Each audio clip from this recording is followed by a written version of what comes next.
Hello friends, welcome to another new session of Smita classes.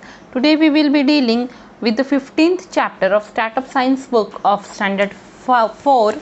This is the science book of Standard 4. The name of the book is Startup Science and it is the 15th chapter and the name of the chapter is Measuring Things. We will start reading the chapter. In our previous class, we have read about the various measuring devices.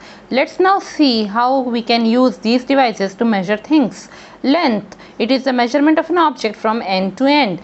We measure the length of an object using a ruler, meter rod or measuring tape. A meter rod is used by a cloth dealer to measure the length of materials. Cloth is measured in meters. A measuring tape is most commonly used by a tailor. A ruler is used to measure small lengths. Measuring length using a ruler. A ruler has marking in centimeters and inches. While using it, we need to take care of certain things. Let's see how we can measure the length of a given line correctly using the centimeter markings in a ruler. Keep the ruler straight. Place the ruler in such a way that the first marking on the ruler touches the starting point of the line. Sit straight and focus from the top and not from the sides. Avoid using a ruler with broken ends. The length of the line would be the reading on the ruler that touches the end point of the line. In the given picture, it is 10 centimeter. हमने हमारे पहले के classes में पढ़ा है कि जो है कोई भी चीज़ को मेजर करने के लिए उसको मापने के लिए कि वो कितना लंबा है, कितना उसका कैपेसिटी कितना, उसमें कितना सामान आ सकता है, ये सब को मापने के लिए हम लोग मेजरिंग डिवाइसेस यूज़ करते हैं. ठीक है, अब है कि किस तरह से हम लोग ये डिवाइसेस को यूज़ करें. जैसे हम लोग है कि चलो आज 1 गिलास पानी बोलते हैं, तो क्या हुआ, ग्लास को हमारा डिवाइस बन गया, ग्लास एक सामान बन गया जिसके थ्रू हम पानी को माप रहे हैं कि 1 गिलास पानी डालना है कि 2 गिलास पानी. ठीक है, इसी तरह मेजरिंग डिवाइसेस होता है. अब सबसे पहले हम लोग लेंथ के बारे में पढ़ेंगे. It is the measurement of an object from end to end, है ना. कोई भी एक चीज़ है, मान लीजिए आपने एक लंबी लाइन खींची है, तो वो लाइन का लेंथ क्या है, तो लाइन के स्टार्टिंग पॉइंट से लाइन के एंड पॉइंट की जो दूरी होगी वो ही उसका लेंथ होगा, उसकी लंबाई होगी. ठीक है, अब हम लोग लंबाई या लेंथ को कैसे मेजर करते हैं, एक रूलर की मदद से. स्केल होता है ना, रूलर की मदद से, या फिर मीटर रॉड. आपने टेलर की दुकान में देखा होगा ना, पूरे लंबा सा लकड़ी का एक लंबा सा रूलर होता है ना, 1 मीटर का होता है, उसको मीटर रॉड बोलते हैं. या फिर मेजरिंग टेप से, नापने वाला जो फीता होता है, ये भी टेलर लोग रखते हैं ना, लंबा सा एक रिबन जैसा होता है, मेजरिंग टेप जो कहते हैं. तो जब आप कपड़े खरीदने जाएंगे, टेक्सटाइल्स की दुकान में जाएंगे और कपड़े खरीदेंगे, गारमेंट्स नहीं, कपड़े की बात कर रहे हैं हम लोग, तो वहाँ पे जो है, जो क्लॉथ डीलर है, जो कपड़े के दुकानदार है, कपड़े का दुकानदार, वो मेजरिंग रॉड रखता है, मीटर रॉड को वो रखता है, ताकि वो कुछ भी सामान की लंबाई को नाप सके. ठीक है, वो मीटर रॉड रखता है. Cloth is measured in metres. कपड़े को हम लोग मीटर में माप के खरीद के लाते हैं. ठीक है, हम लोग एक बेडशीट खरीदने गए तो हम लोग पहले अपने घर में हमारे बेड के साइज़ को क्या करते हैं, मेजरिंग टेप की मदद से नाप लेते हैं कि वो कितनी लंबी है, कितनी चौड़ी है बेड हमारी. फिर उसी हिसाब से हम लोग बेडशीट खरीदने जाते हैं कि उससे थोड़ी बड़ी बेडशीट खरीदेंगे. तो वहाँ पे जो कपड़े की दुकान है, वहाँ का दुकानदार क्या करता है, मीटर रॉड की मदद से, वो जो लंबा वाला स्केल होता है, लकड़ी का बहुत लंबा सा स्केल होता है 1 मीटर का, उसकी मदद से वह मेजर करता है कि बेडशीट हम लोग को कितनी लंबी चाहिए. इसी तरह टेलर जो होते हैं, दर्जी जो होते हैं, वो मेजरिंग टेप रखते हैं ना, मापने वाला फीता रखते हैं. और रूलर जो होता है, छोटा स्केल होता है, जो बच्चे अपने पेंसिल बॉक्स में ले जाते हैं, वो छोटी लेंथ को मापने के लिए होता है, स्मॉल लंबाई, छोटी लंबाई को मापने के लिए वो होता है. ठीक है, अब हम लोग रूलर से कैसे मापेंगे यह सिखाया गया है. आपने अपने रूलर को ध्यान से देखा होगा तो उसमें सेंटीमीटर और इंच की मार्किंग बनी रहती है.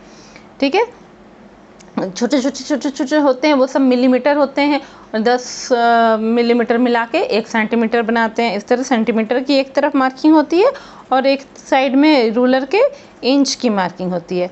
अब मान लीजिए आपने एक लाइन बनाई, कॉपी में पेन से एक लाइन बनाई है, आप चाहते हैं कि वो लाइन की लंबाई नापे. ठीक है, तो आप रूलर को लाइन के नीचे रख देंगे और पूरा रूलर को बिल्कुल स्ट्रेट रखेंगे, टेढ़ा मेढ़ा रखेंगे नहीं रूलर को.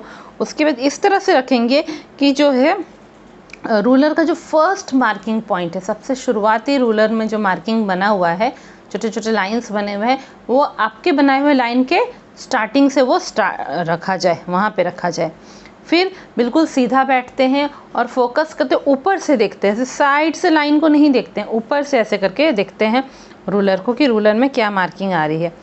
जो रूलर टूटा हुआ रहता है, जिसका एंड टूटा हुआ रहता है, उससे नहीं मापना चाहिए क्योंकि उससे गलत रीडिंग आएगी। पूरे साबुत रूलर जो ठीक ठाक रहे उसी से मापना चाहिए।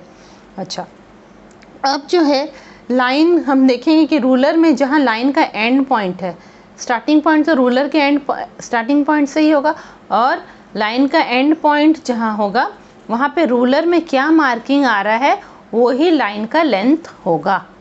तो जनरली हम लोग कॉपीज़ में जो लाइन बनाते हैं वो किस यूनिट में होगा, सेंटीमीटर में होगा, है ना, क्योंकि कॉपी छोटी होती है, उसमें छोटे छोटे लाइन बनाते हैं, वो सेंटीमीटर में हो सकते हैं, ठीक है।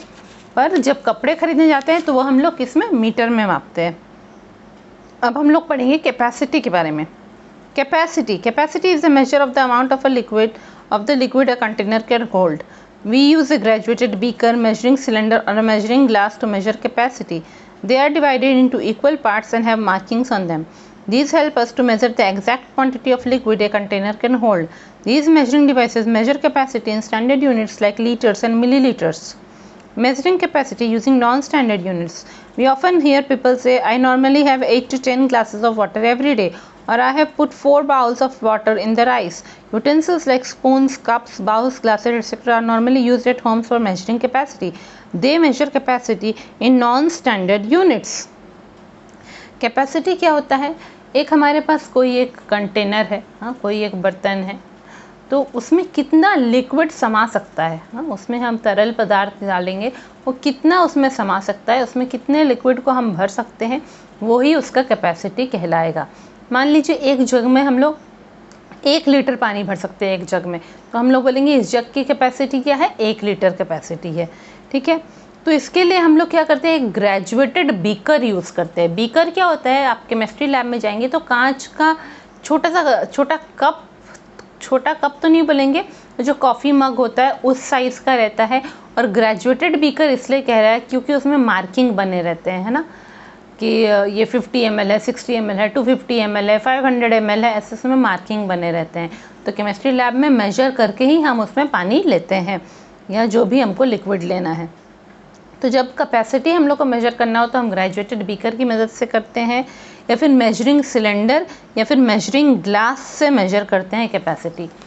क्या होता है, मेजरिंग सिलेंडर भी रहता है लैब में, एक लंबा सा पतला सा सिलेंडर जैसा रहेगा, सिलेंड्रिकल शेप का रहेगा, आप बोल सकते हैं वो पतला सा जग हो, कह सकते हैं आप उसको, जग भी कहना ठीक नहीं होगा, एक लंबी सी पतली सी ग्लास कह सकते हैं, बहुत ही पतली सी।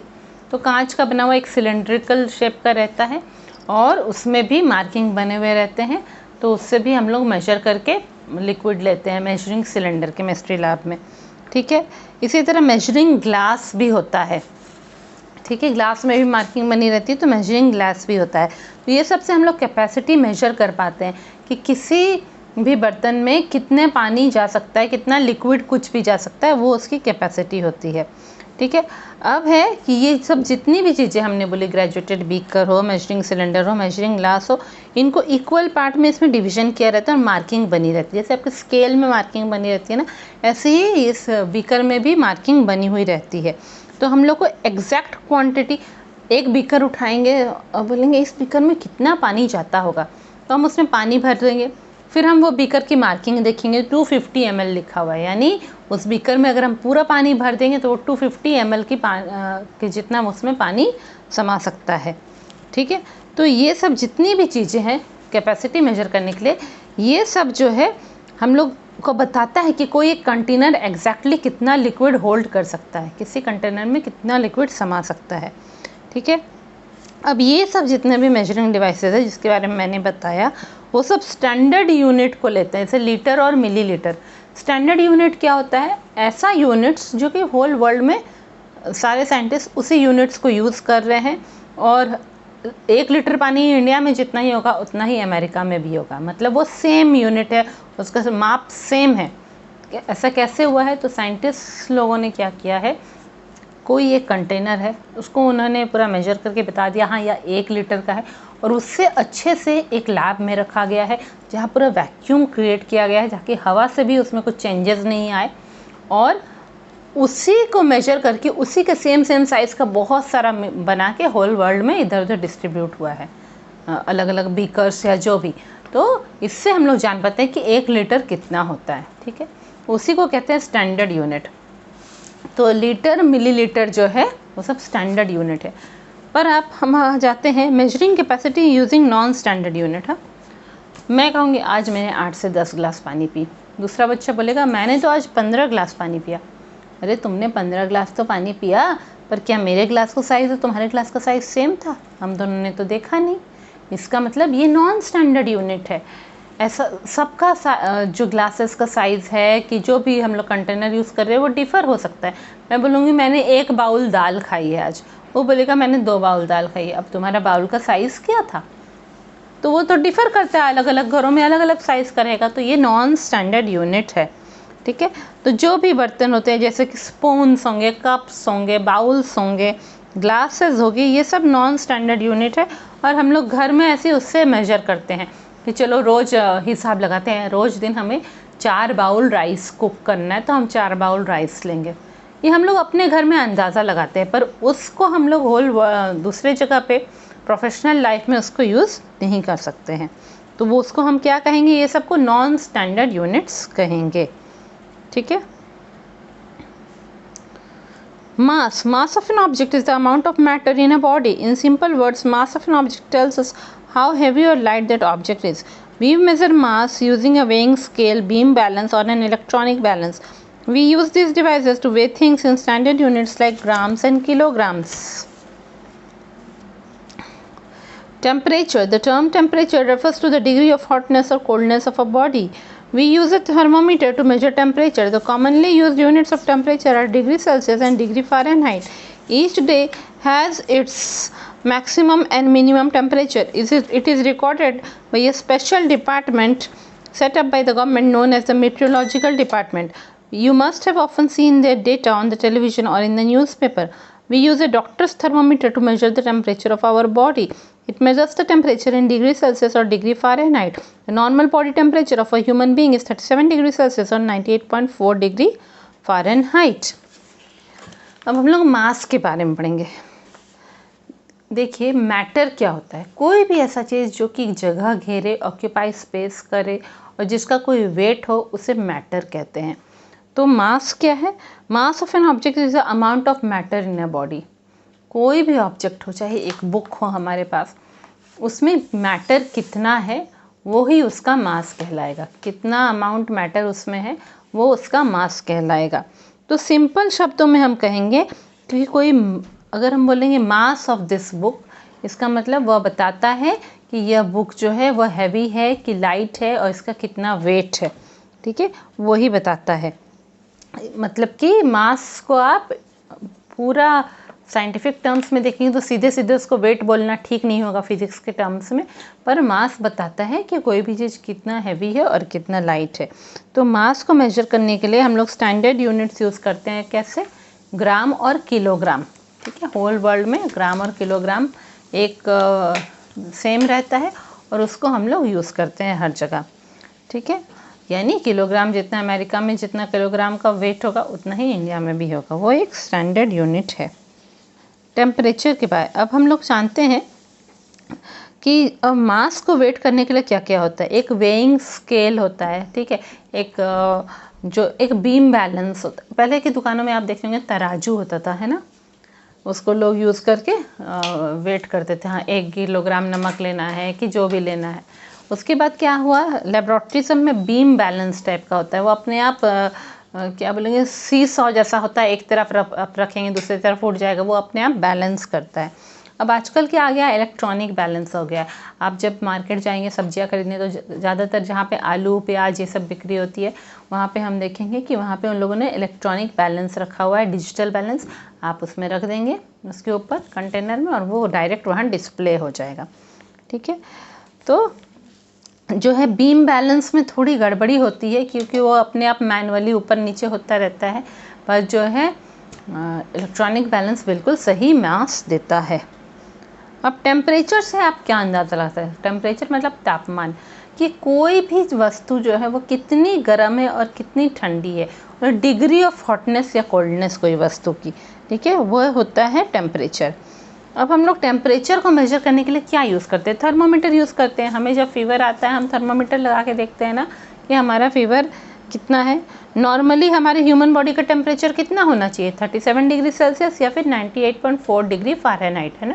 टेम्परेचर का 2 यूनिट्स कॉमनली यूज़ होता है, सेल्सियस और फ़ारेनहाइट। तो नॉर्मल ह्यूमन बॉडी का टेम्परेचर सिंपल, जब आपको फीवर नहीं है तो वो 37 डिग्री सेल्सियस होगा या 98.4 डिग्री फ़ारेनहाइट होगा, ठीक है।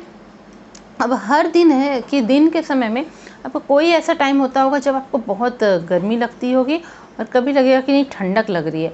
यानी ऐसा कब होता है? जब बिल्कुल 12 नून होता है, दोपहर का समय होता है, उस समय टेम्परेचर हाई रहता है और रात के 12 बजे के बाद टेम्परेचर पूरा कम होने लगता है।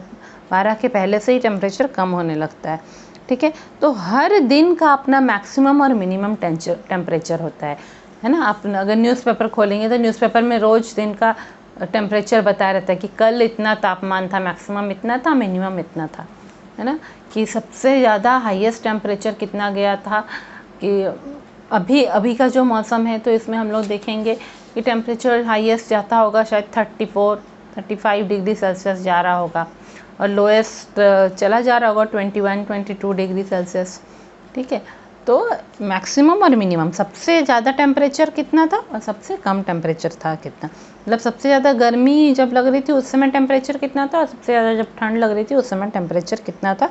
हर दिन का रिकॉर्ड किया जाता है। और उसको कौन रिकॉर्ड करता है? गवर्नमेंट का अपना एक स्पेशल डिपार्टमेंट उन्होंने बनाया हुआ है, जिसे मेट्रोलॉजिकल डिपार्टमेंट कहते हैं, ठीक है। हम लोगों ने देखा था कि मेट्रोलॉजिकल डिपार्टमेंट के पास से वो लोग बहुत बड़ा सा एक बैलून में एक तरह का ट्रांसमीटर टाइप का या क्या चीज़ है, एक तरह का एक इंस्ट्रूमेंट लगा के वो लोग उड़ाते थे आकाश में, और उससे जो वो बैलून काफ़ी ऊपर चला जाता था तो वो लोग उसके सिग्नल के थ्रू रिकॉर्ड करते थे। उसमें जो उन्होंने डिवाइस रखा, सिग्नल के थ्रू रिकॉर्ड कर पाते थे कि सारा अंदाज़ा लगाते थे कि मैक्सिमम टेम्परेचर कितना है, मिनिमम कितना है, और जो है बारिश होगी कि नहीं, बादल होंगे कि नहीं, पता नहीं क्या क्या चीज़ों का वो अंदाज़ा लगाते थे। हम लोग छोटे थे तब हम लोग देखा करते थे कि बहुत बड़े से वाइट कलर के बैलून को वो लोग उड़ाया करते थे, ठीक है। Meteorological department. ज़्यादातर ये डेटा हम लोग कैसे जान पाते हैं? न्यूज़पेपर में या टीवी में न्यूज़ के समय वो बताते हैं ना, आज का अधिकतम तापमान यह है, न्यूनतम तापमान यह है, वो बताया जाता है। डॉक्टर के पास जब हम लोग जाएंगे या घरों में भी हमारे बॉडी टेम्परेचर को मेजर करने के लिए हम लोग थर्मोमीटर यूज़ करते हैं, है ना। एक मैनुअल थर्मोमीटर होता है और एक डिजिटल थर्मोमीटर जो बैटरी के थ्रू चलता है। उसमें भी डिग्री सेल्सियस या डिग्री फ़ारेनहाइट में टेम्परेचर मेजर होता है, ठीक है। ये स्टार्टअप साइंस बुक क्लास 4 का था और यह 15th चैप्टर था जो कि आपका कंप्लीट हो गया है। अब जिन लोगों ने भी अभी तक चैनल सब्सक्राइब नहीं किया है वो लोग जल्दी जल्दी सब्सक्राइब कर दे। आगे और वीडियोस आएंगे और सॉल्यूशंस आएंगे जो आपके लिए बहुत हेल्पफुल होंगे। Thank you.